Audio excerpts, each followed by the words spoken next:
now. Some of the most powerful images surrounding the recent Occupy San Diego protests have been captured through his camera lens. Photographer David Hatfield is here to explain the messages in his work. So, David, thank you for being here. Absolutely. You've been down documenting with your camera this Occupy San Diego. What's the feeling like? What got you down there?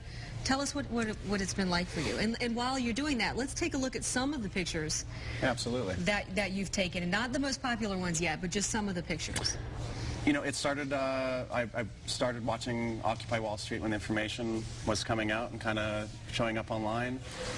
And the moment that I saw that it was starting up in San Diego, I decided that it was something I wanted to experience, I wanted to be part of, I wanted to see what was happening and see the turnout, see what the people were doing. Well, what was the turnout? What were they doing? Well, we had, the estimates by the local police were 1,500 to 1,700 people on that first day, that first initial march. And it felt like a lot more. You know, in the moment, in the presence of all those people, yeah. When I was out there, it felt like thousands. The energy was very, very, very high. There was a lot of emotions, and it was... Now, you normally shoot other things like fashion, for example. Is this the first time you've ever shot a protest? This is the first time I've shot anything like this. And what made you decide to do it? You were just feeling like this is a once in a lifetime? It's down the street from me. You know, I live in downtown. It was right down the street from me. I knew it was going to be an important event. This is a very, very important time right now, obviously, as we know, worldwide with this movement that's going on. Yeah. And for me to lend my eye to that and to be able to maybe take some images of that was just important to me. Okay, let's go back to the pictures. The little girl in the black and white picture. Absolutely. Let's take a look at her again. Tell me about this, and tell me who's trying to get this picture now. You know, this image was interesting because the people that are looking forward, you have the signs that are being held up. What we're looking at is just to the left of me, there's someone actually standing speaking on a microphone. So there was an open format right then where people were addressing their concerns and talking about what's going on in the Occupy movement. I was taking pictures of that person with a fisheye lens. That's one of my images that'll come up here. So I was right, you know, up in his, kind of in his face taking those pictures. And I saw her out of the corner of my eye just laying there. You know, just a few feet from her family out of that view.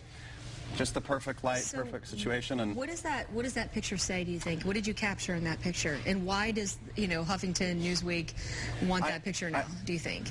I think that image kind of captures what's going on right now. There's a lot of blurred messages in the background and a lot of concerns that people have that aren't very clear to everyone. And I like, you know, she's looking out of frame into a future that's uncertain right now. And I think that really speaks to people. Good point.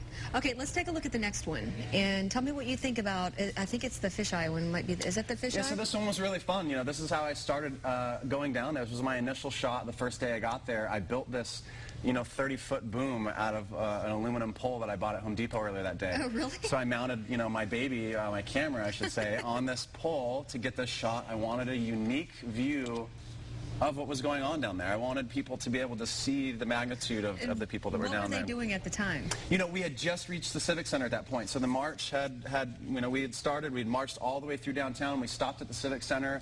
People were chanting and having fun, and really the energy was building and building. I raised the camera up as high as I could, and I asked that everyone look up.